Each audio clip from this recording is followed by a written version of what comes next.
This week on the Old School RuneScape update, Raging Echoes is just a few sleeps away and the Theorycrafting has begun. We discussed our initial thoughts about Raging Echoes, what our plans are, including regions, masteries, and ultimate goals, and the back and forth on relic choice.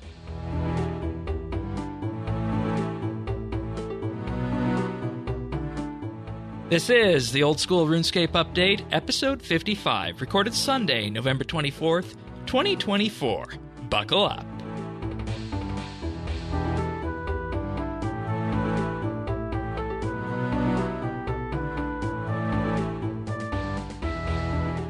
Hello everybody and welcome to another episode of the Old School RuneScape update. It is the episode that arrives the night before Leagues arrives, the night before... This is like night before Christmas, isn't it, Sirion, for a lot of people? Not the night before, no. Well, it's close enough, you know. We're cooking the cookies and making the lists, checking them twice. But if you cook the cookies now, they'll be still by the time it's Wednesday. You can wrap them up in some wonderful, plastic wrap and keep them safe. I don't know. I'm getting ahead of time because it's one month till Christmas now, so it's time to really get in on all that, of course. But we're going to talk about leagues this week. Sirion's here, as he is each and every week. Also joining us to talk about leagues is Dave Arcane, who was on our Varlamore coverage earlier this year, and you are planning on doing leagues this year. So we thought let's just bring somebody else on and have a bit of a wider discussion about the relics, the grand plans, and what we're going to be doing with this. How are you feeling? Super excited as always. I've played only last year's leagues, but enjoyed the heck out of it. And I'm a big theory crafter, so Shane reached out to me, and here we are, and super excited to discuss and take part. So buckle up. Right on, folks. Right on. Of course, if you want to follow along, full show notes can be found over at update.show/OS, and at that address as well, you can subscribe to the podcast on any number of the podcast listening services that are out there. We're on all the big ones: Apple Podcasts, Spotify, Pocket Casts, and of course YouTube as well at youtube.com/@OSRS update. Do leave us a like and subscribe. Greatly helps the show out. But in the meantime, how are we feeling about League's sentiment so far in terms of the teasers we've seen so far? Let's start with you, Dave. I super excited. I think everyone can agree that is even remotely interested in leagues that this is basically the Christmas of the RuneScape community. The 2 weeks leading up to it, just kind of everybody starts their planning and everybody changes their routes at least once or twice a day with what comes out. So it's always fun to see the releases kind of trickle out, lead up to the hype, and then kind of hit the ground running. So far, I think they've been really cool. I like the fact they've split up a lot of last year's relics to make the choice a little bit easier and kind of make you decide. Or harder in some cases. Yeah, exactly. But overall, I think it's been a really great release schedule, and kind of what they've chosen, and even the order they've chosen to do it in, I think is really good, as opposed to just kind of throwing everything out there. They definitely kind of know how people plan now, especially with the Trailblazer format, so to speak. So kind of releasing stuff, leaving the last 3 or 4 days to really shake things up. And I think so far they've really accomplished that. So.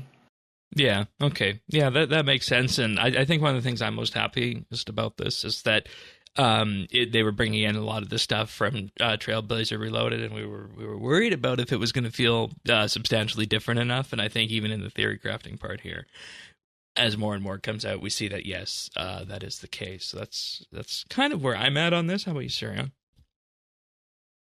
I think last year I had this sort of almost scientific angle to like leagues, where I just looked at everybody being so excited about, yet another leagues and doing all the theory crafting. I'm like, I don't get it. What's all of this? It's just a temporary game mode. What can you be so excited about? Yeah.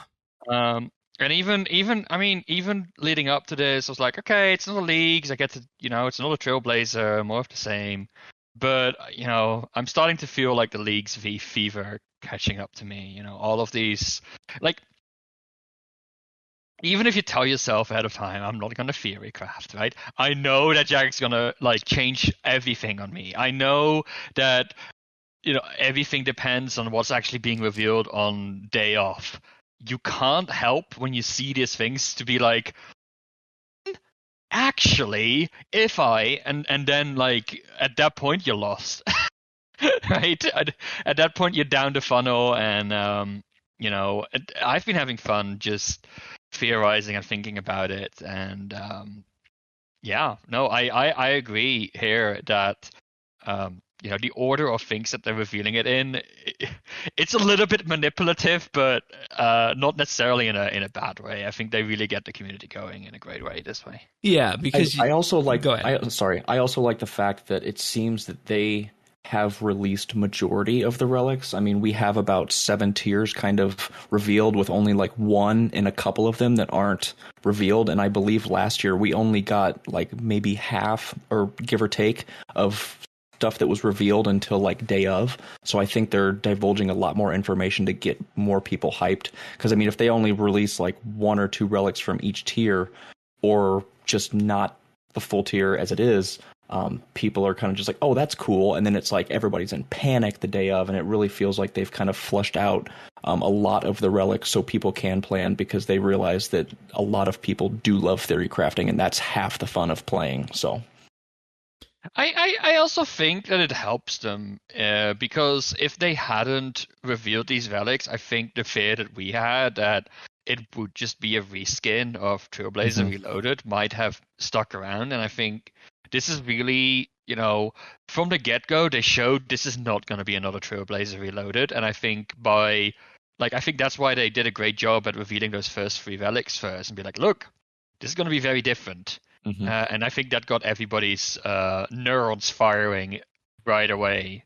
And then the rest just followed from that. Yeah.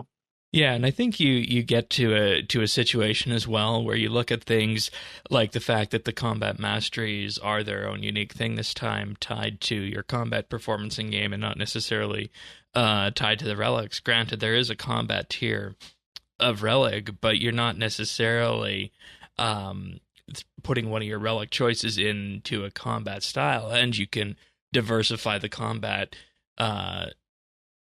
methods that you choose in this league compared to the last one. And I feel like that thing with the relics and the echoes really is what's making this different than Trailblazer Reloaded. And, I feel like we're going to probably wait a few weeks until everybody's, knee deep into this to give, the best rating of it in terms of, where does this land in relation to Trailblazer Reloaded, Twisted, and all the other 2 that were out there. You combine that with Raging Echoes.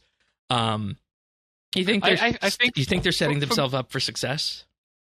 I feel the biggest change this time around, and maybe I need to see it in action, but I feel compared to last time, like the whole thing is even more bonkers. Like part of the fun of leagues as well is that you're completely OP and just gunning through the game. And this time around, I feel some of the synergies and some of the powers, and they front-loaded a lot of the passive modifiers.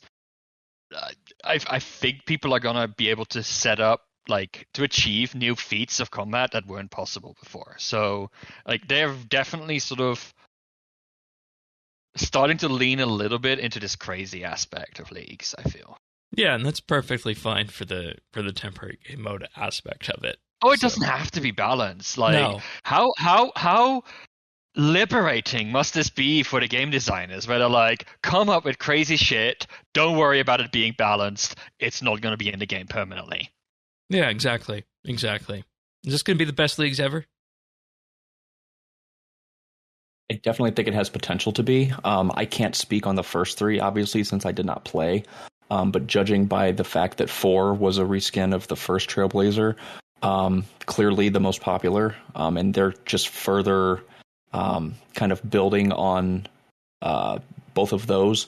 I definitely think so. I think the hype is there. They're keeping up with the hype. I'm glad they have kind of shortened the schedule, because as we all know, Leagues was more of on like a 2-year, maybe 1.5 year cycle. And judging by the interaction and the hype of last year and how popular that was, I'm glad they are kind of just bringing it up. It's definitely, I think it's probably going to be the best leagues ever, yeah. Especially with how they've divided up those relics, like I said before. Not a reskin, it's just making the choices harder, a lot more meaningful. So, yeah, definitely has potential. How do you feel, Sirion, on 2 points there in terms of, is this, shaking it up enough? Because that was one of your initial concerns. And, is it going to be the best ever?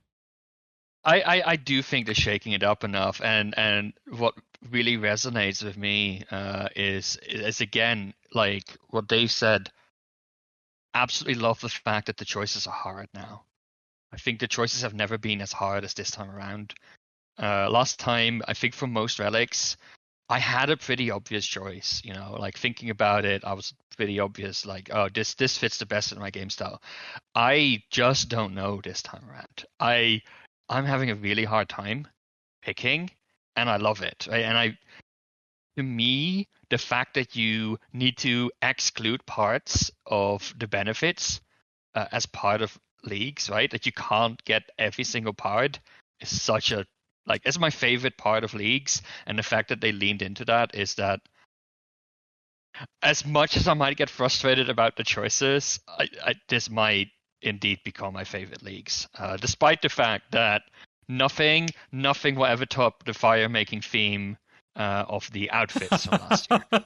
Okay, fair enough. It has to be said.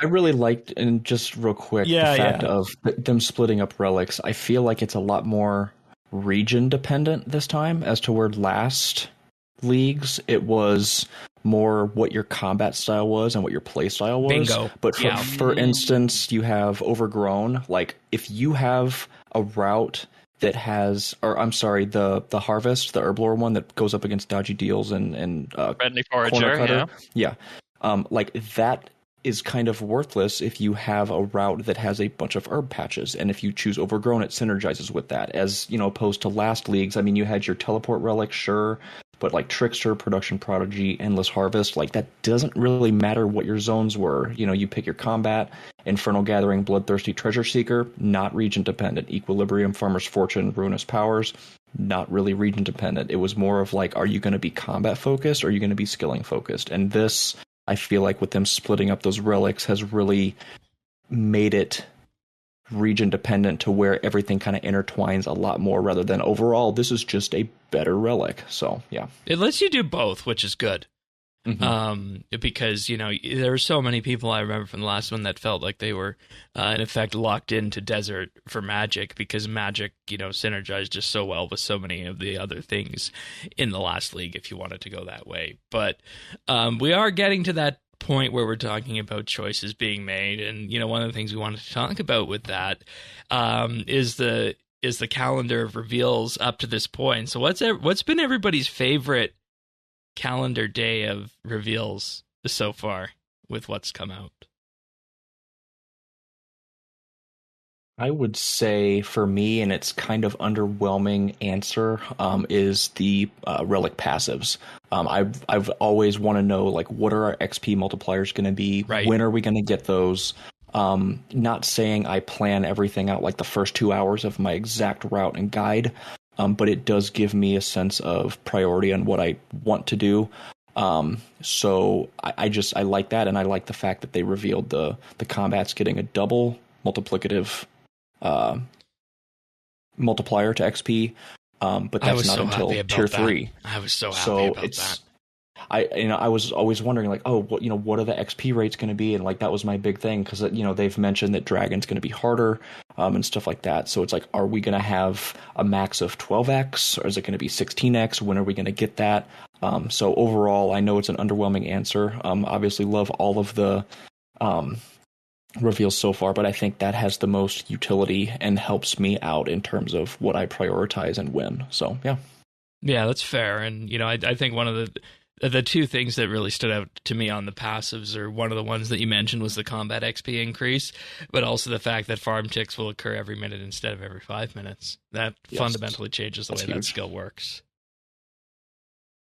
Yeah, all of a sudden you can just camp. It's still not great, but it's almost viable to just camp the farming guild. Maybe grab yourself some like fletching training method, but doing farming contracts in real time suddenly becomes. You're looking at 16 to 20-minute herb cycles for that instead of 80 to 90. Yeah. So, my favorite day, and people, if I'm a contrarian, you know which day I'm going to say was my favorite. It was the day we found out that Recall and Banker's Note were going to be choices in the same tier. I just love seeing the discourse happening between the two of those, and the fact that we have to now choose one or the other. Yep. That's a tough one, and it was definitely, at least for me, day of, definitely tough. Again, since I've only been a part of last league, that was just given. So now it's like, now we have to choose. So I did like that one. What's your take on that, Sirian's putting those two titans up against each other? I think I've managed to talk myself into picking one over the other, but interesting. I definitely think it's interesting. I love how they can fulfill the same role, but in very different ways. And I think it's going to very much depend on your playstyle, which one is better. So, and also I think setting out these things against each other, it's like they get the community, right? They know that these two were like big favorites last time, and they were like, let's mess with Reddit, right? Let's mess with Reddit. Let's put them against each other. That's almost how it feels like, and I think that's how you do community engagement. Yeah. What was your favorite day of reveals? I think for me the favorite days of reveals was the utility relics. Interesting. Where we got agility versus thieving versus herblore. To me, that was the moment where it really clicked. It like you're choosing we are Varlamore. making. Well, yes. Well, maybe spoilers. But also that's when it really clicked to me. Like, oh, you're actually going to have to make choices this time around. Like, they're really splitting things up. This is basically Trickster split in three, right, plus a little bit of because core. Trickster was too powerful last time. Mm-hmm. Just on the sheer number of people I ran into that took it. And what it did. Even though, like, percentage-wise, it wasn't even that far ahead. Okay.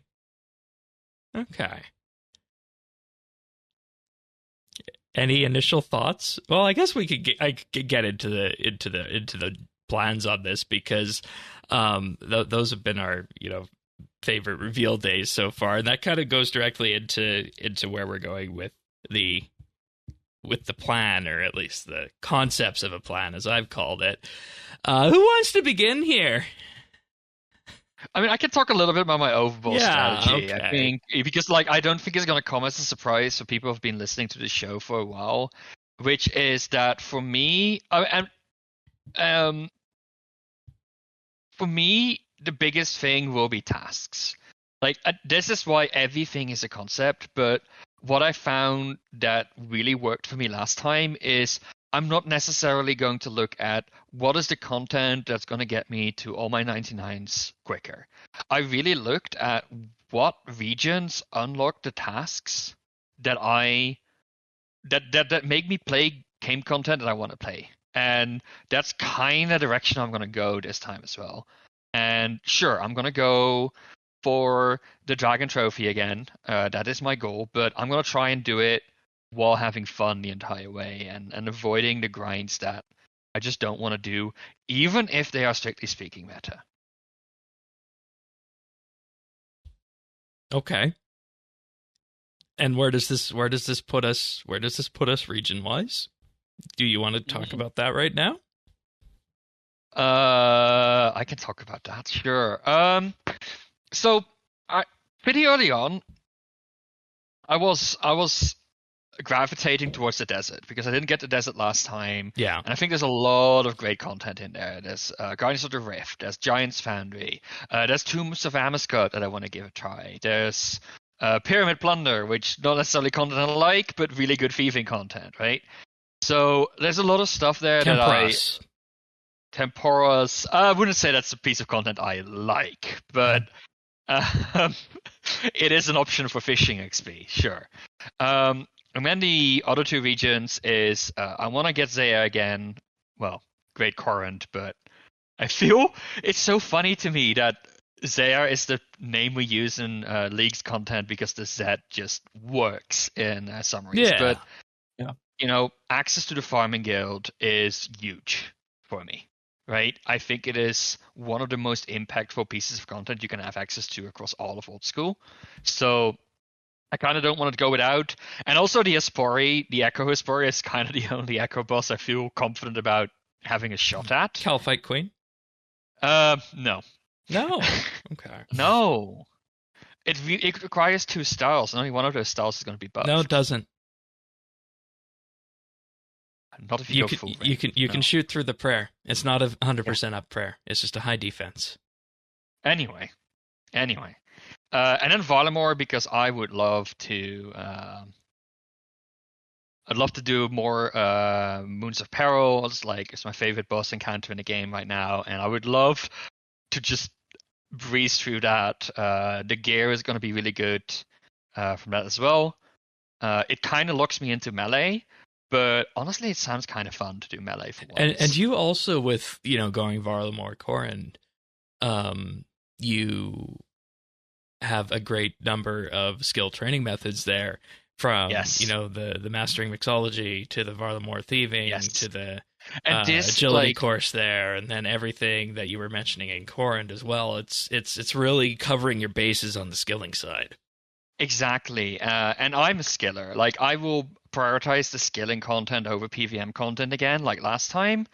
So these choices just make sense, and I think a lot of the relic choices almost follow from this. The problem is, I was looking at the different content, and I realized that looking at the desert, all of the content that the desert provides, I've got covered between Valimor and Great Current. So I've started to second guess. Desert is your PVM region, then. Desert would be my PVM region for Tombs of Hammerscott, but it has a gem store, but I have a gem store in Valimor, right? It has smithing training, but spoilers, I'm picking a certain relic that's going to take care of all my smithing training. Runecraft, I have Runecraft in Arceus, right? So I just don't know what Desert does for me. But I'm also not, none of the other regions also don't really speak to me. Like, Mauritania resonates amazing with melee. Of course, with Barrow's armor, if you want to go full tank. Ascania has the dog sword. Which I don't know. I don't know. I don't know. Yeah. I'm pretty sure it's not going to be Wilderness. I want to avoid Kandarin this time around. Those are sort of my 2 biggest things. I'm not super interested in Fremenic either. So that cuts down the choices, but it's hard. All right, fair So enough. that's sort of my overall strategy. And I think in the end, my actual region choice, like I said, it's going to come down to just reading through the tasks and being like, which of the region has the most points caught up in tasks that I would actually have a fun time playing. Yeah, that's a very key point, because, if you don't like the task, you're going to be miserable. So yes. Okay. I don't want to spend half of my league's time in Model Out Mine getting nuggets, so... Yeah, I did that over Christmas last year, and that was the end of me. So, how about you, Dave? I have a pretty lengthy kind of explanation on my choices. If you want to go first, you can. Otherwise, I will kick it off. No, so yeah, go for it. Just start with the overall strategy, and then we can kind of meander along here and whatnot. Sure. So overall strategy, most importantly for me, is Dragon Trophy, but with a twist of what I like to call Path of Least Resistance. Last leagues, my regions were Desert, Zaya, and Kandarin. I did go Mage, so Kandarin was kind of the choice for that. Desert and Zaya, I really just liked the overall well-roundedness of Zaya. And then Desert, because of the raid. I really wanted to try out raids regions. I almost went Mortania, Desert, Zaya just for that. But this year, taken a different approach because I did try out the raids, and I know even in leagues you're super buffed. I was not satisfied with my performance of soloing both of those raids.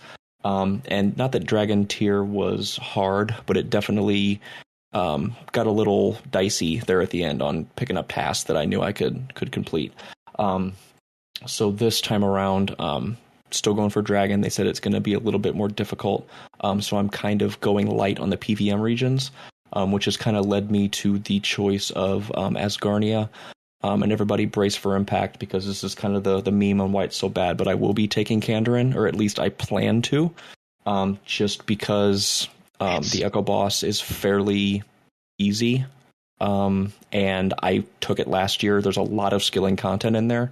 I think Kandarin gets too much hate, right? Like I see all of these people's like complaining about Kandarin. I took it last time. I had so much fun and I got so much value out of it. Right, and the fact that they've pretty well confirmed 2K monkey laps and 4K chompy kills are not going to be a part of it. Now, that's not to say that there's not going to be a task for 1,000 monkey laps, but rest assured, I'm still taking it. But I think a lot of people really get hung up on the min-maxing of PVM only, and Kandarin offers nothing. And that's never been my playstyle in the now over 20 years of playing the game. It's never been what I gravitate towards. It's always been skilling. So I think it's kind of an easy task and points pick. I'm not going to be doing raids, stuff like that. So I think that it makes the most sense for me. And then Tyrannon is going to be my third, I think. You chose Sirion set from last year. Or no, you didn't have Asgarnia last year, did you? I didn't have Asgarnia. No. Right. Last time I went Kandarin, Zaya, Tyranwin, which honestly, again, Tyranwin, I picked, that was my fun region. It was literally my fun region, and I think you're going to have a lot of fun with it as well. And I, ironically enough, really got serious about playing old school last year, going for Quest Cape, and I got the Quest Cape I think 16 hours before Leagues dropped. So I completed Song of the Elves and logged out of main game, and I just a year later went back to Prif and old school and just kind of been looking around, and I think it's going to be really fun to kind of explore all the content kind of with the task list of Prif and just the Elflands in general. I think it's going to be a really good time. But just kind of going back to my region choice, it was kind of an eye-opener. At first, before I had any idea of what regions I was going to do, since I did Mage last year, I was like, you know what, I really want to try Range. So I kind of locked that in kind of from the start. And then when Combat Masteries came out, that was kind of the strongest one. I'm like, cool, that kind of solidified it for me. And kind of going with that as like Asgarnia is kind of the choice there, just with ZCB and stuff like that. Not saying I'm going to get it, but God Wars is super accessible PVM content. There was a lot of tasks involved with that. And part of my pick for Asgarnia was pest control. Unfortunately, not going to be as XP heavy, obviously, at all. But I still think it'll be good for kind of early hybrid armor, especially with bossing and stuff like that, getting Void. But no, I looked at last leagues, the tasks I did, and kind of the amount of points I got from each region. And for me, Zaya, I got about 4,500, Desert 5,000, and 7K was in Kandarin. And I think Kandarin had about 9,000 total there last year, and both Zaya and Desert had over like 10 to 11K. So that just kind of shows you with the raid regions I picked, I really wasn't able to pull the tasks and the points that I thought I did. There was a lot of content there, but it just wasn't worth the points. And with them saying how not much more difficult, but it will be a little bit more challenging for Dragon this year, I kind of wanted to make the right choice with that being my end goal. I'm not min-maxing combat. I'm not trying to squeeze an extra 5% DPS out of everything like people are trying to do. So that's kind of my general plan in terms of regions. I think your regions make a lot of sense. Like, this was my surprise as well last time when I did my last region choice. Like, look, coming from the scaling angle, I was looking at sort of what are the tasks I actually can complete, and Tyranwin came out on top because actually, I mean, there's some big PVM content there, right? Like Gauntlet and Zora. But actually, the large amount of content you get to Prif with skilling, that's where most of the tasks were caught up in, points were caught up in. So for me, it was a really easy way to start racking up points. So I mean, presumably, if Dave, if you go into the thieving relic as an example, you'll be able to do Sirion's crystal smithing mechanic in Prif there. Yep. which only That's works in definitely on my leagues, and I notes. think is one of the great things that definitely pops up for that. So I think when I was doing that strategy and just making and destroying crystal bows like mad, which is only viable in leagues. There must have been a few times I was just giggling with joy because Oh, yeah. if only in the real game, if only in Yeah. real life, in the real game. Yeah. As for me this time around, I have been going back and forth on literally everything, and I think I finally settled on something last night. This might change again at the 11th hour, but I don't think it'll surprise anybody to know that I am going ranged this league, and that's going to inform a lot of the decisions that I lean into with this. So many people will know that as we got to Christmas last year, I started to really feel the burnout in terms of tasks and whatnot.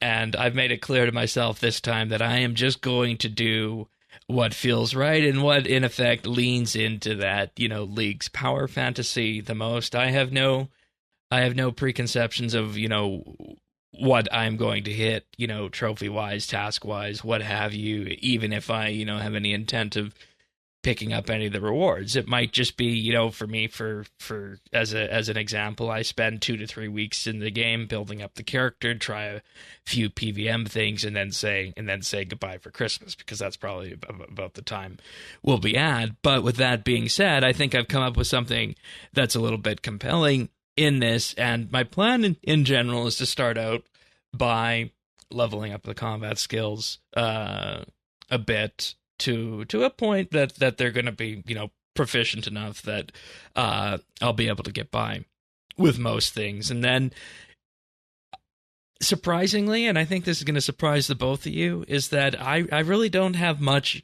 of a skilling plan on this one going forward, which might be myself shooting me in the foot. But that leads into the first region pick. And again, brace yourselves. It's Kandarin. All right. For the skilling, it's always nice to have a skilling fellow content. Yeah. Okay, I'm sure that the two of you will enjoy Kandarin by yourself.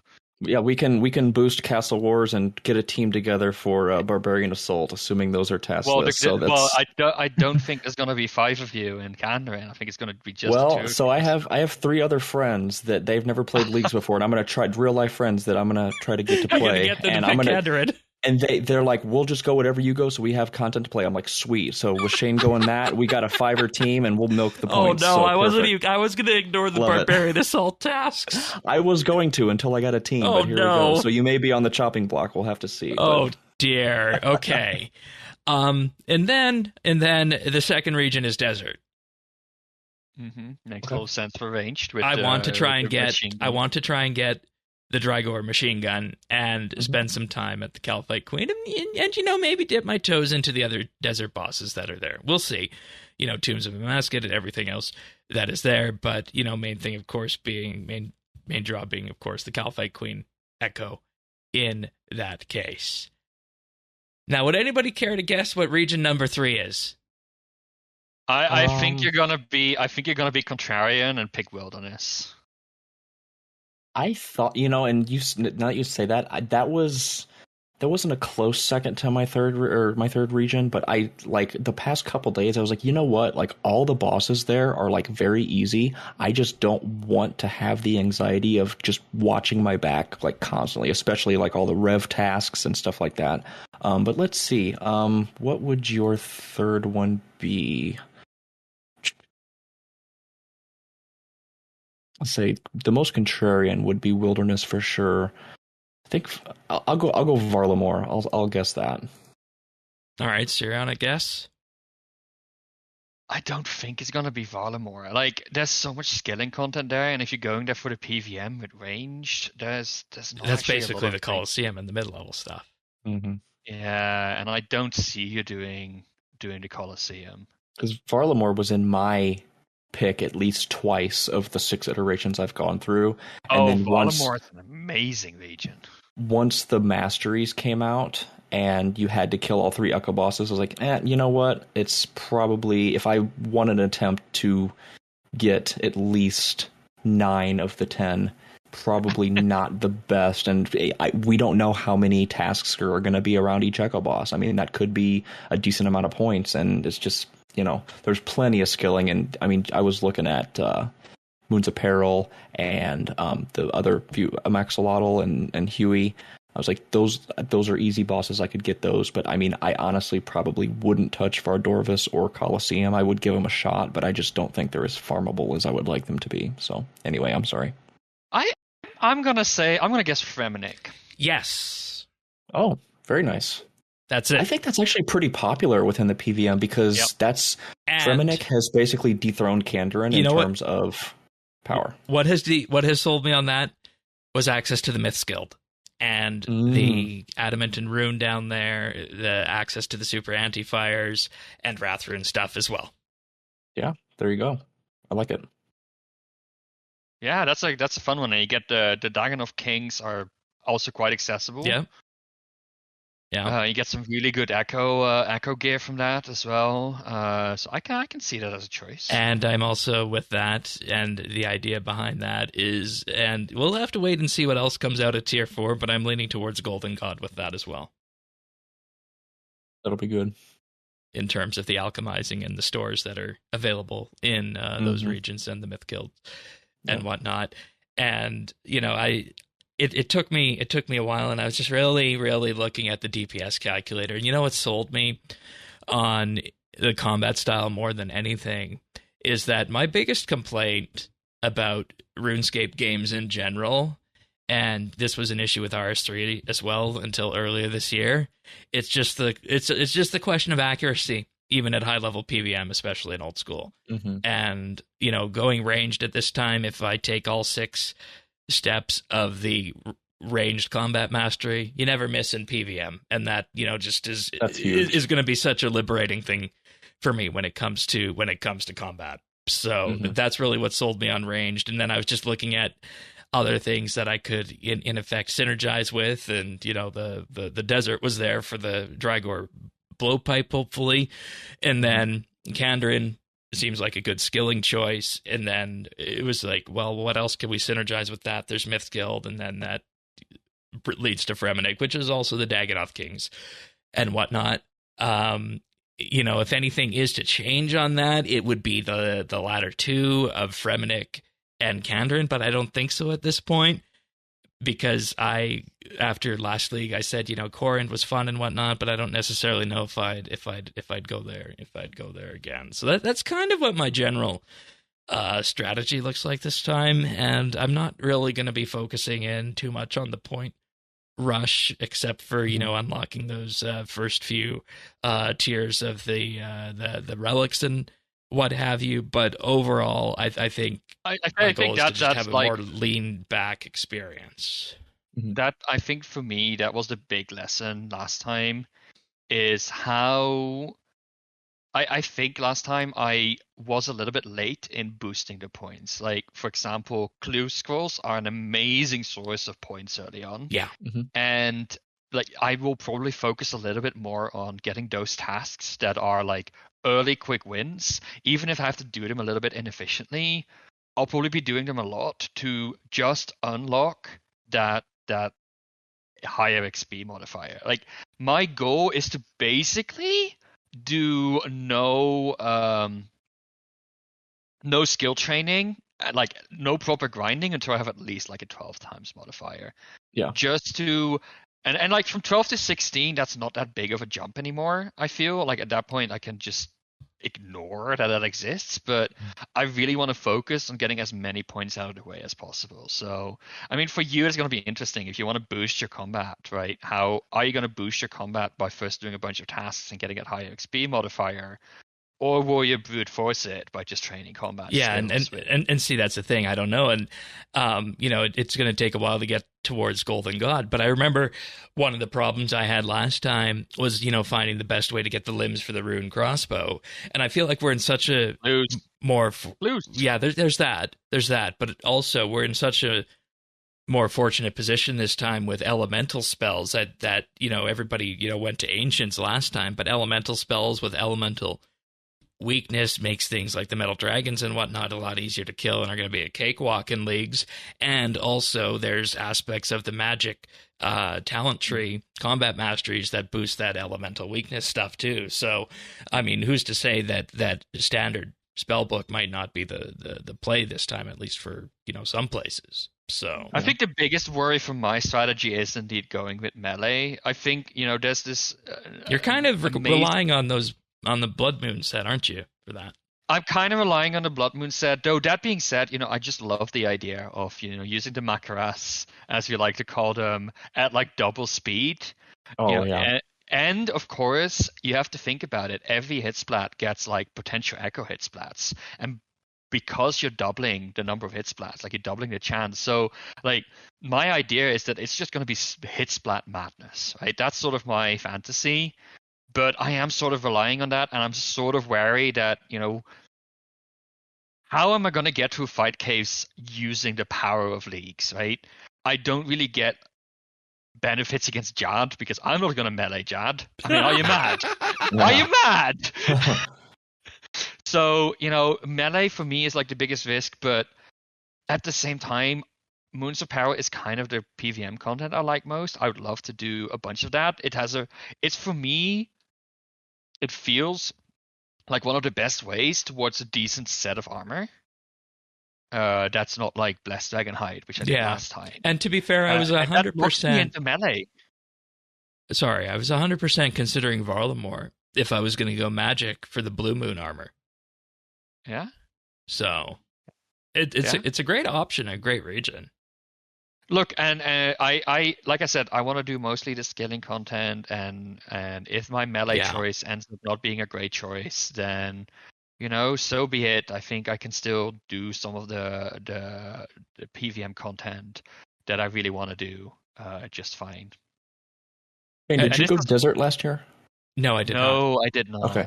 So I think that's a cool thing, especially with the Echo Bosses, is, going range this year. You already took Tyrannon last year, so you can take Desert, which you didn't take last year, and still get the benefits of the Blowpipe. I think that's very cool and kind of how they designed it, to where I know they have a lot of...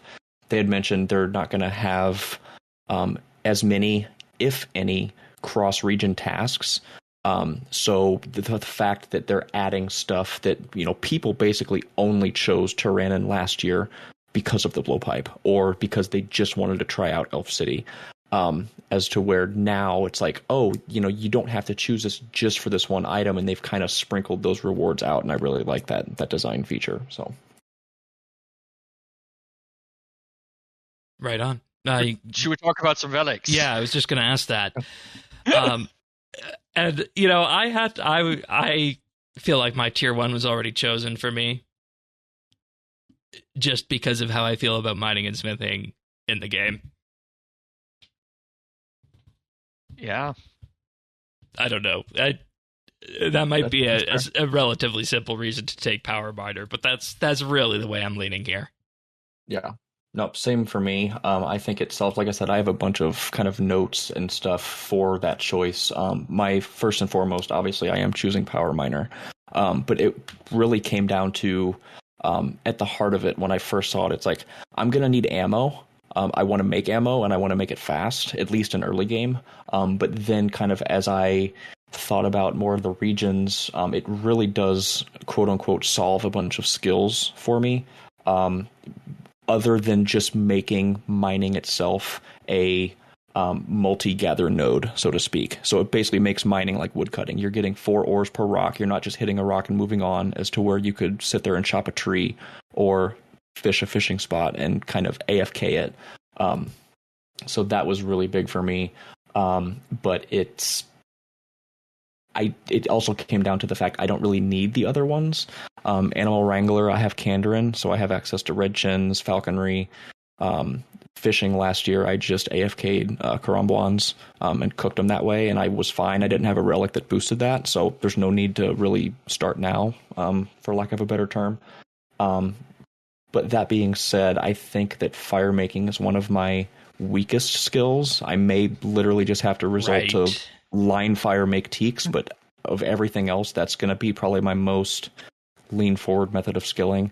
But taking lumberjack or animal wrangler, I feel like doesn't give me more benefit than if I didn't, if that makes sense. So that's kind of why I went with miner. Yeah, I can see that. For anybody taking Corrin, you obviously have Winter Tote for fire making, so that kind of removes that off the lumberjack side of it. And... Yeah, I'll just take 2 seconds to get 99 fire making. Don't worry. Mm-hmm, mm-hmm. and with lumberjack as well, obviously you can have the option to fletch, but if I'm gonna be power mining amethyst, I can fletch those darts. I don't have desert, but you craft them and you don't fletch them. So I get crafting for amethyst darts, and then I would fletch those darts. So that kind of solves that skill. So really, with the regions I've picked, power miner, again, quote unquote, solves like 5 or 6 skills for me, at least to 99, and some to 50 mil if I choose it. So that was my reason. Yeah, and same with crafting. I have issues with crafting in both games, so that was another reason for power miner myself. Where are you out on tier 1 Sirion? I always also gravitated towards power miner, and I think that still has my slight preference. Especially as melee, all of your combat equipment early game is made from these metals, right? So being able to, boost up my mining and smithing really quickly, at least to like mithril level or even adamant level, and just get that right, would be huge early on. You can get a lot of gear in shops, but not all of it. That being said, if you look at sort of my region choices, I mean, Desert with a big question mark has Giant's Foundry, which would solve smithing for me, despite not having the ice gloves, so it's going to be a little bit more painful having to use buckets of water. Right. And mining, of course, I have the mining activity in Valamor, which doesn't really get a benefit from this either. So, like in a sense, the power miner one solves things that are already solved for me. Which and lumberjack, I just don't need it. I feel between. Like, I don't mind just sitting there AFKing some red roots to get the last few levels of wood cutting, which leaves Animal Wrangler. I did a whole bunch of like monkfish fishing and I did a lot of barbarian fishing to get to like 99 fishing last time, which I can't do this time. I have Temporos if I go with Desert, but other than that, getting the buffs to Hunter so I can just do a shit of Hunter rumors. Yeah, that is tempting, right? Like Animal Wrangler does kind of resonate pretty well with the Hunter rumors, and make me able to go through them really fast and basically ignore birdhouses altogether. Fair, and also double XP on catching Chinchampas. Exactly, which being able to catch a whole bunch of. Does that mean it's a 32x multiplier, a top XP passive? Sounds like it. So that's amazing, right? Like that solves my hunter problems entirely. And Chinchampas might solve my Jad problem. Touche. It's like I used Chinchampas to like get the healers to me already. No, anyway, that's fair. That's fair. Chins are very useful. My other solution to Jad is of course the Echo Hesperia item, because it is a melee weapon that has ranged. That's definitely one of my strategies to get Jad kill as well. Because if I go melee, I want to get that fire cape for sure. Right? Obviously. Yeah. So I'm honestly split between Power Miner and Animal Wrangler. I like the idea of Power Miner on a sort of irrational level, right? Like on an intuitive level. But looking at what my regions solve, it's not actually adding that much, I feel. Yeah, that's fair. And the unfortunate thing is you need to decide on that fairly early. I need to decide on it right away, and if I decide to not take Valamor down the line, I've kind of screwed myself. I don't think Animal Wrangler is bad, but yeah. No, it's the the bulk of it. You see it as a fishing relic. Honestly, I think that's what it's designed to sell as initially, Yeah. and then the hunter stuff is just a fun Yeah, side and effect. fishing has never been a problem, and mining and smithing kind of sucks. But I did mining and smithing, well, not smithing, let's be honest. I did smithing with thieving, but I did mining last time just fine without a relic. So Yeah. Let's talk about thieving. Anybody picking dodgy deals in tier 2? Absolutely. Okay. I'm Yes. not 100% sold on which way I'm going for tier 2 yet, so that is something I have to think of. What was your reasoning behind that? So there's a slight contingency, but overall, I don't think that contingency is going to sway. With picking Kandarin, there's probably going to be a lot of agility stuff, and it wouldn't be for the experience; it would be for the double lap count.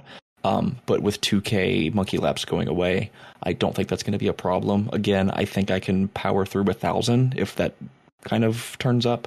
But I think for the regions I've chose, Asgardia, Kandor, and Tyrian, it doesn't really make sense, and there really wasn't any more lap count than like 50 to 100 on the rooftop courses, and I don't have a problem doing that. That being said, Dodgy Deals has a lot more benefits, and it actually solves agility for me as well. With Dodgy Deals, obviously early money making, just for GP, for kind of getting up and going. Huge seed source, as you know, pickpocketing master farmers, that'll be huge. And kind of the thing that is a lot of people are overlooking is Dodgy Deals can also solve your agility with underwater thieving on Fossil Island. And I'm picking Asgarnia, so I get flippers, so that's 3 times as much. So with Dodgy Deals, with 100% chest rate, you can make up to 5 to 6 mil an hour agility XP. And that's basically the thing that solved it for me. So you could pick agility, and it solves agility and lap counts, or you could pick thieving, and it solves thieving and agility. And just for reference, the chest success rate for underwater thieving is 19% at level 99. So with 100% chest rate, you're quintupling your XP rate plus whatever multiplier you're on in your passive. It's really just huge. And then with Asgarnia, basically, if you don't have the flippers, your walking speed. If you have the flippers, your running speed. So couple that with Golden God, you're alking the entire way. I mean, that's like at least 350 mil XP in probably like a day's playtime, which is huge for me. So that's kind of what sold Dodgy Deals for me after I kind of dug in with it. Because originally I was thinking corner cutter, just like, oh, agility, I love the Greaves last year. Yeah. I never really considered herb lore because with my regions, I have 4 herb patches. And if it just doesn't make sense for me with that, unless there's a couple shakeups with relics, basically a clue relic. If a clue relic kind of overshadows overgrown or something else, I may kind of go back to the drawing board. But Dodgy Deals makes the absolute most sense to me in terms of solving skills and getting points. So, all right, how about you, Sirion? Tier 2. For me, Friendly Forager makes very little sense. Between the farming guild to get all of the herb seeds and just grow the herbs that I need. I get like a disease-free patch in Hosidius. It's completely fine. And then Valimor with mastering mixology, I don't need secondaries. So the whole secondary saving makes like no sense with my region. So Friendly Forager, as much as I would like to get it, I don't think I need it. You don't need Dodgy that with Deals. And like Dodgy Deals is another one where like my thieving content is not pickpocketing. Right? Like the Dodgy Deals is going to make it really easy to get the keys for Valimor thieving, but the majority of the time I will be in houses doing the actual Valimor thieving. And it's at least once every 5 minutes you get the event that lets you do the AFK thieving on the person. Exactly. Like I don't even hate doing the actual Valimor thieving anyway. It's actually pretty good.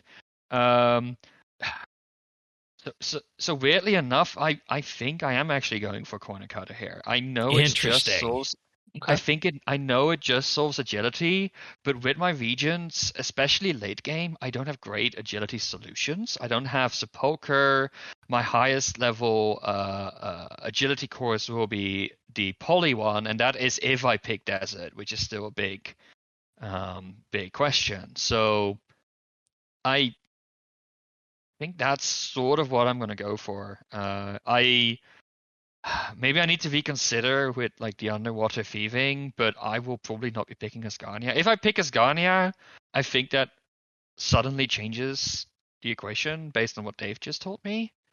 But if I don't pick Asgania, I think, Corner Cutter it is, as it feels like the boring option, but the other two just don't solve problems for me. Yeah, and I feel like I'm, after this discussion, more inclined to choose dodgy deals for the thieving aspect, but also the agility aspect that Dave mentioned. I was not aware of that, and that is really killing two birds with one stone. Tier 3, Fairy's Flight, Banker Heist, or Clue Compass. You did Fairy's Flight last time, Sirion. You going that again? I loved it. I absolutely loved it. I think it was objectively better than Globetrotter. It just had more points, and especially in my regions, like Zaya, for example, had very few Globetrotter locations, but plenty of leprechauns and fairy rings. So Fairy's Flight just made sense. At this point, just looking at the map, I think Clue Compass just blows them out of the water, and the fact that there are so many points caught up in clues usually for leagues, being able to just like teleport between the different points, between the different clue steps, basically solves treasure trials for me at a pretty early point in the game. I don't know if they're going to be there's going to be another clue relic. I don't know what it would be.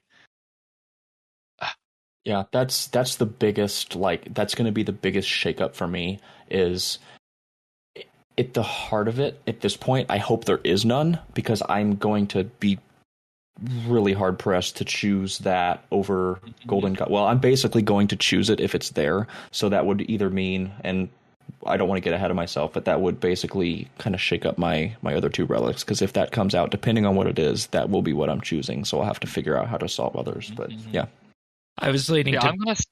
Go ahead. I'm gonna stick with Clue Compass. I think it just, for me, blows the two out of the water.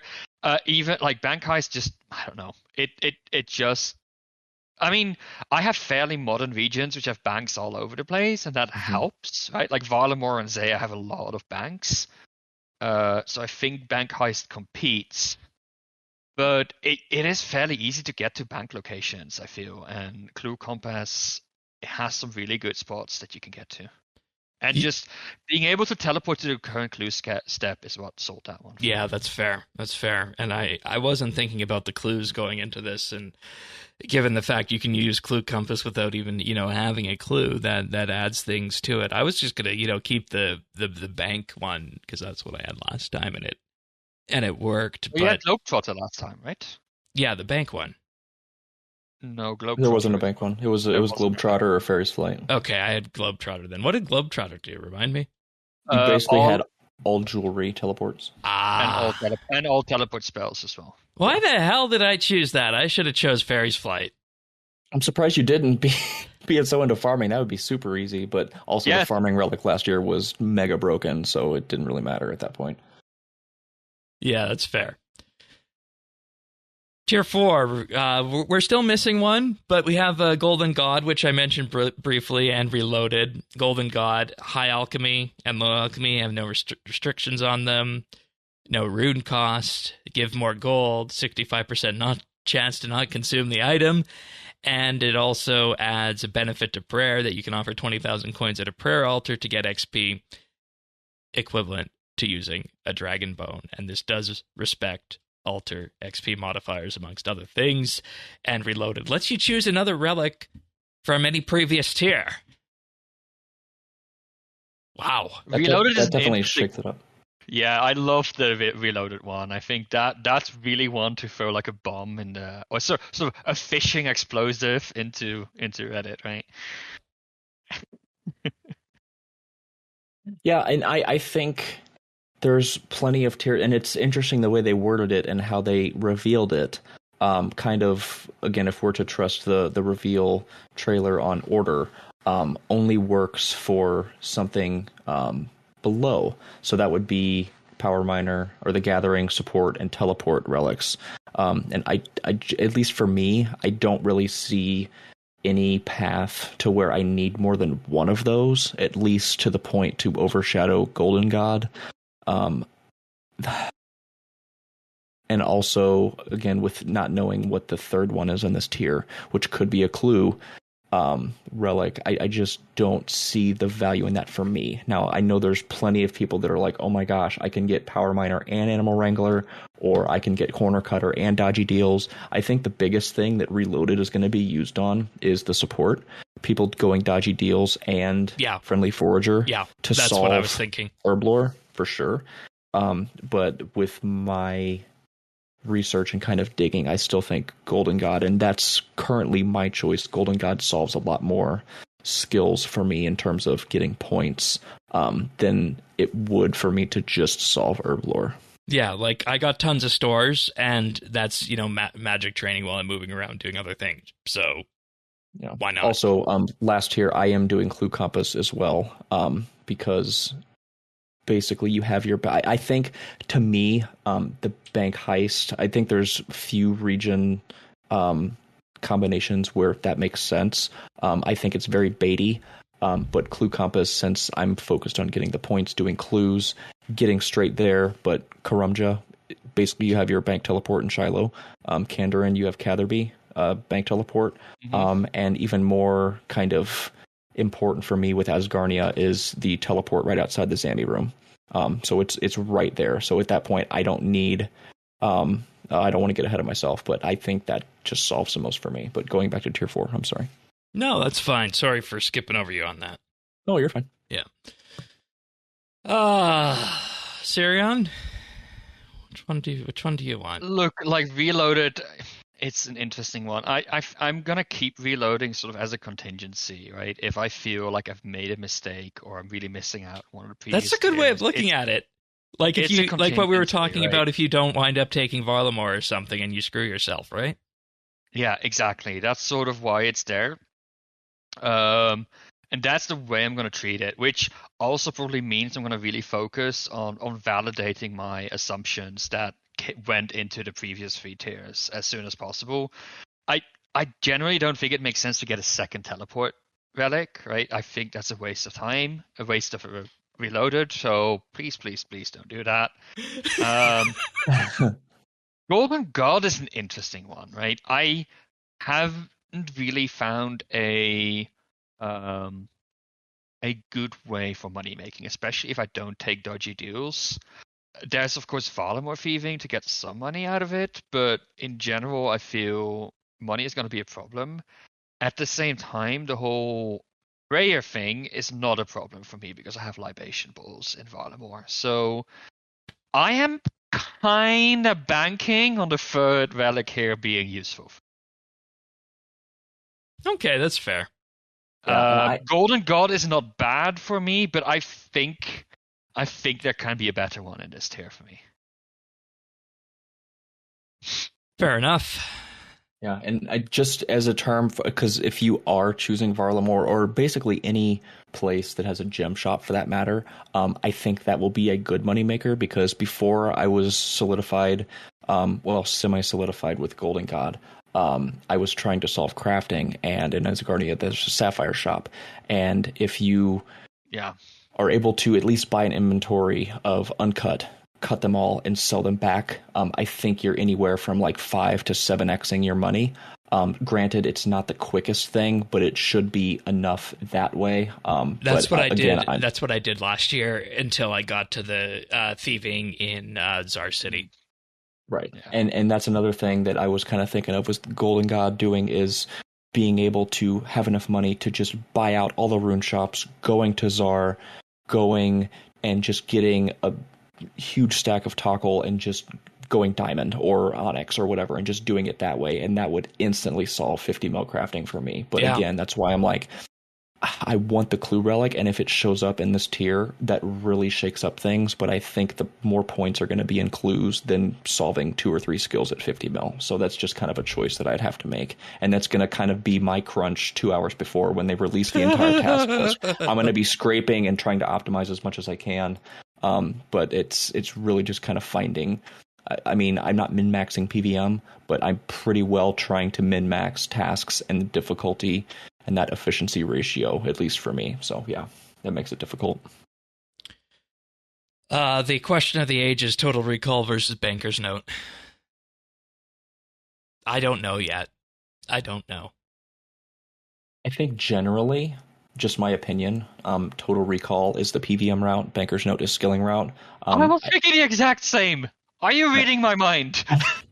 It really comes down to the fact of Total Recall is you want to get back to where you were before. I would rather stay there and not have to move. Yep. Again, my play style, if I can make something more AFK, I would rather save 6 clicks to do that. But I think it's pretty close. And with me not being just top tier PVM, even Banker's Note helps me more than Total Recall. Like I can walk somewhere, I can teleport somewhere, and this is what I was kind of foreshadowing with taking Clue Compass with the stash being outside the Zammy room. Like that solves Total Recall for me. That would be the most difficult place I need to get to, that I would literally have to run or walk the most.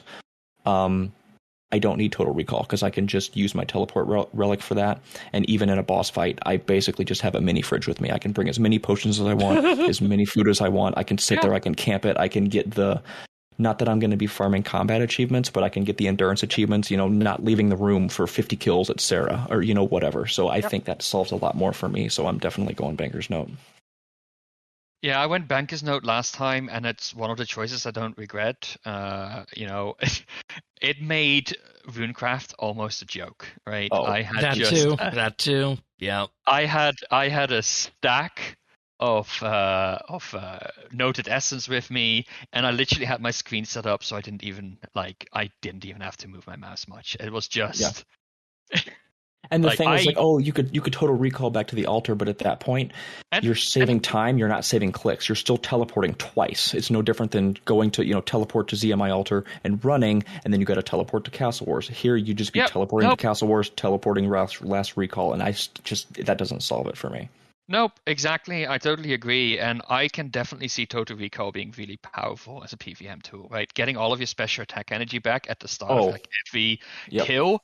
Damn, if you want to min-max, that's how you do it, right? Yep, and absolutely. If you're already confident in PVM, there's no doubt about it. But I agree, the skillers route is Banker's Note, and just being able to bring basically an infinite beast of burden, right? I know we don't have summoning in old school, but basically an infinite beast of burden with food to any combat encounter will help me to get over some of the hurdles that I haven't crossed yet. So same. Okay. Grimoire, Overgrown, or something else? Grimoire grants the ability to swap between spellbooks and unlocks all prayers, even if you don't have the unlock for him. That's a big one. Yeah. Overgrown. And this was one of the dethroners of Kandrin as well. So you had your occult necklace, your tortured bracelets, or jewelry rather, and the piety, basically.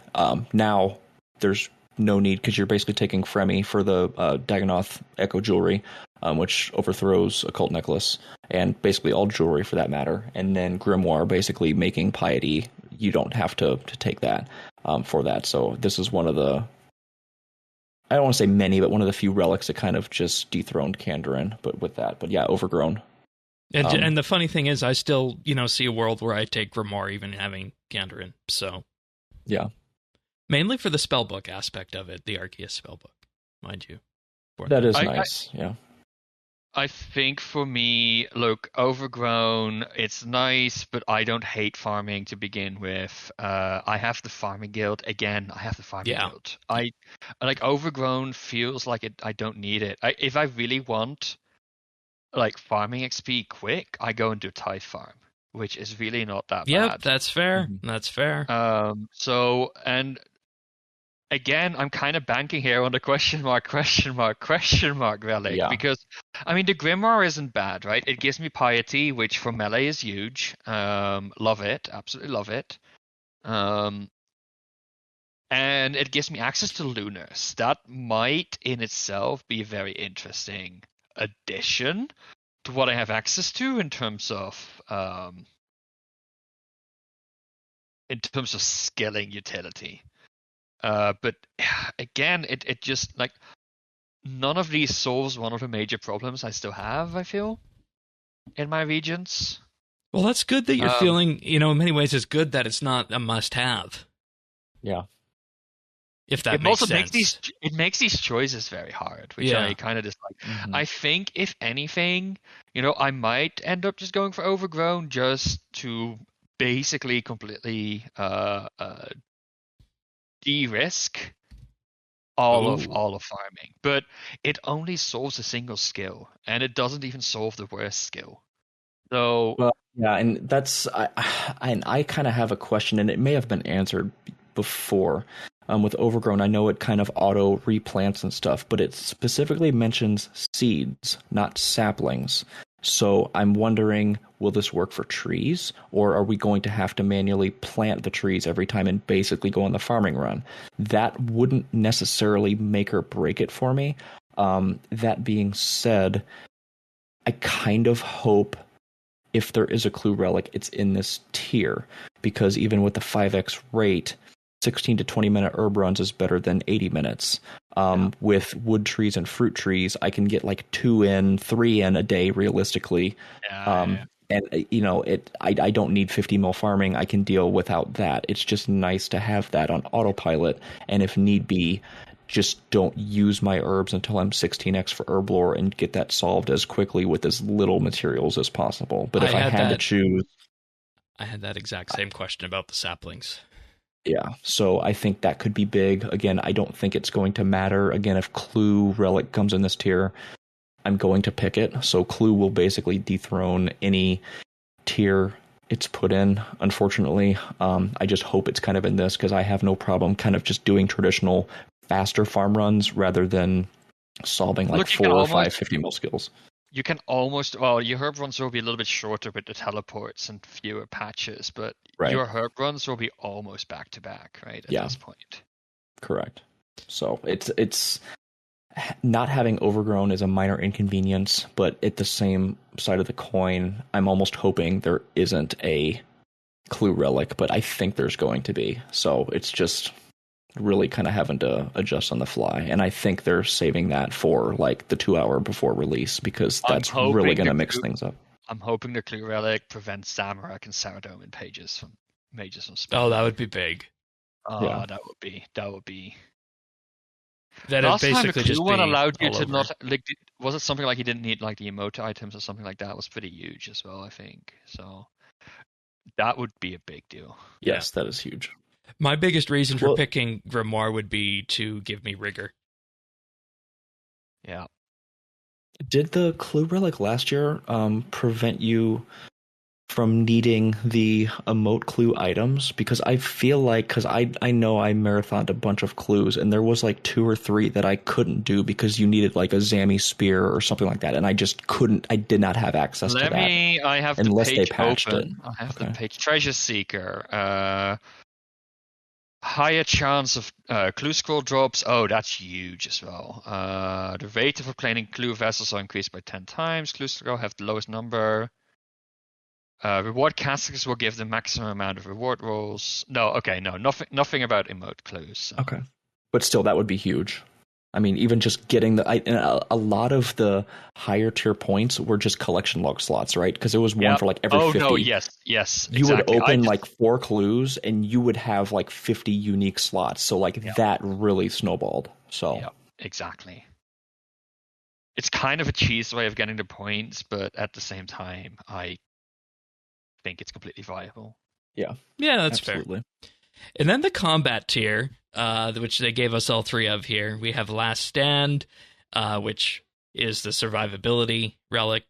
rather than being reduced to 0, gives you 1 hit point instead, and drastically boosts your stats to 255, and then they drop after that. You have Guardian, which grants you the Guardian Horn, and that Guardian Horn, by the way, has a massive 45,000 accuracy associated with it. And then finally Specialist, which is really the special attack relic when you think about it from that perspective. This one was the only easy choice for me. Really, I find this one very difficult. Yep, this one was fairly simple for me. Last Stand all the way for me. All right, Dave? Guardian, I took it last year, and it was very helpful. It definitely made PVM more laid back. It's just nice to have, and especially kind of synergizing with my region choices, Tyrannon specifically, Gauntlet. I can still get hits in if I'm not trying to be super sweaty with prayer flicking. Right. That's going to make it super easy. Zulrah as well. It kind of lets me just focus on me not dying and doing that. And then it's more or less training wheels for multi-combat bosses. I think it's good. It's nice for Fire Cape. I did do the 10 Jadwave, or not 10 Jadwaves, 10 Fire Cape task, and I was doing them in like 30 minutes. It was just super laid back. I mean, that would not necessarily with Jad, but just managing the waves. It was just nice. I mean, I didn't have problems. I had Banker's Note. But basically every PVM encounter is just nice to have. It was specifically nice as well in Kandarin with the tortured or demonic gorillas. It was nice to have, and kind of always it would like force them to go to the attack style that I was using, so there was less swapping, and it was just kind of nice to have the downtime. So basically in every situation, for at least the regions I'm picking, I think it makes the most sense, and I just have experience with it from last year, so it just kind of makes most sense. I'm not really going to be special attacking with most weapons. The Last Stand is good. I feel like that's really good in raid regions when you're like almost at a boss, and you kind of give that martyrdom perk, so to speak. Were you one of those people back in the Call of Duty era? Oh, yeah. Okay, me too. It's okay then. It's okay. Yeah. I picked Guardian last time, and I agree with everything that they've said here. I love it. It's the comfiest for me. Yeah. It's very comfy. It's great. I absolutely loved using it at Zora. It got me to Gauntlet. I agree. It got me to all of those things. This time, I don't really have PVM encounters where I want to have those training rules, and Last Stand feels like an interesting one for me, especially because it gives me a little bit of survivability. It allows me to tank a hit from Jad if I mess that up. It allows me to tank just a bad hit. I won't really have bosses that require all the prayer flicking, right? So that Guardian, that chip damage while I focus on survivability, I don't think will be as necessary. And I want to kind of leave the option open for myself with Last Stand to get Darox, right? There you go. If you go in, That's true. I just thought of that. Yep. Because I'm going melee. Imagine getting a full set of Darox, right? But Mauritania wasn't on your region list, was it? No, but I might swap out Desert for Mauritania, and then I do have access. Oh, wow. Yeah, so then I would have access to Barrows. Which, by the way, if you have about level 90 stats, that drop from 255, 16 per tick is about 10 seconds worth that you're dropping from 255 down to 90. So yeah, exactly. So you get the boost from Darox and the boost from this to basically completely eradicate monsters. So I think it's an interesting combination. If I decide not to pick Desert and go for Asgania instead, there's a small chance I will, and I might get God Swords. Then all of a sudden, Specialist might be very interesting, and just spam God Sword specials. Trust me, you don't want to be spending hours on Boxing Day running around the Ceradon. No, arena. Exactly. So I'm probably going for Last Stand, partly because it's different from last time, partly because there's a little bit of cheese going on with Darox in case I do get Mauritania. But other than that, it's just my insurance policy. I think against something like the moons, for example, because you don't need the Guardians for moons, but being able to just take a hit and not worry too much about food. Yeah. I think Guardian kind of solves the Thrall problem for me as well. Obviously, I'm not maining Mage, but I won't have access to Arceus. Not taking Zaya. But it solves the Thrall problem, and also, even if I did have Thralls, I don't have to sit there and wonder which combat style I Right. summon. It's just kind of on autopilot, which I enjoy quite a bit. So.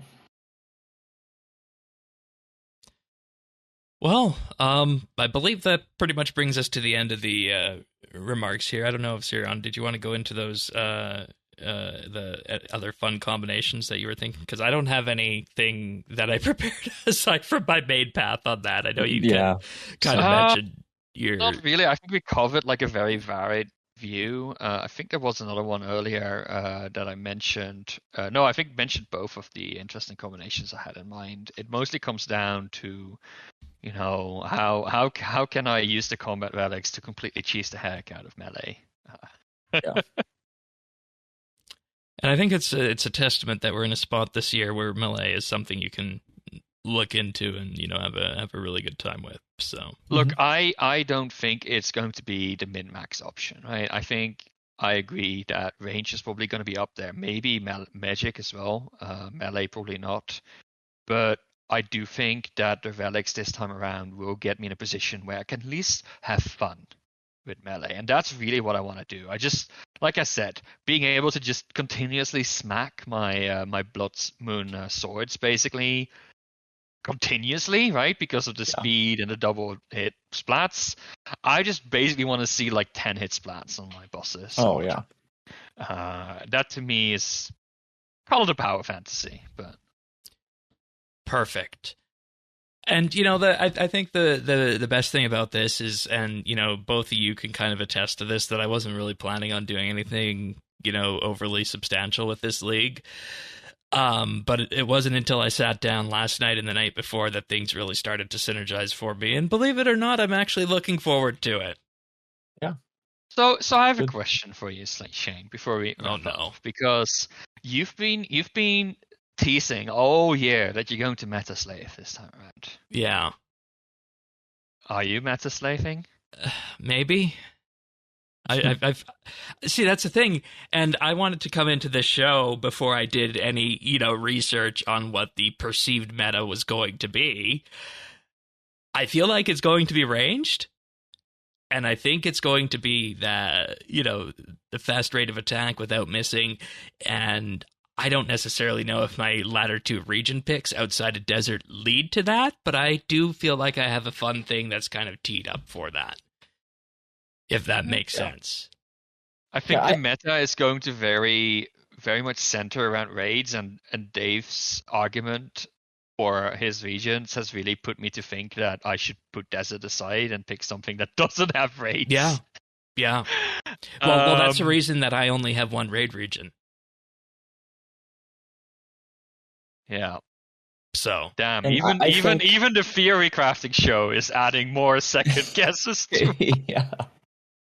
Like, the only reason I have desert is for the Calphite Queen, basically. At this point, that and the blowpipe was the selling thing, and the fact that I have a vendetta against the Calphite Queen from 2005. Yeah, and I thought about subbing out Kandarin for desert as well, just because desert also has so many skilling solves. Yeah. I mean, Pyramid Plunder, Giant's Foundry. I mean, just so much stuff.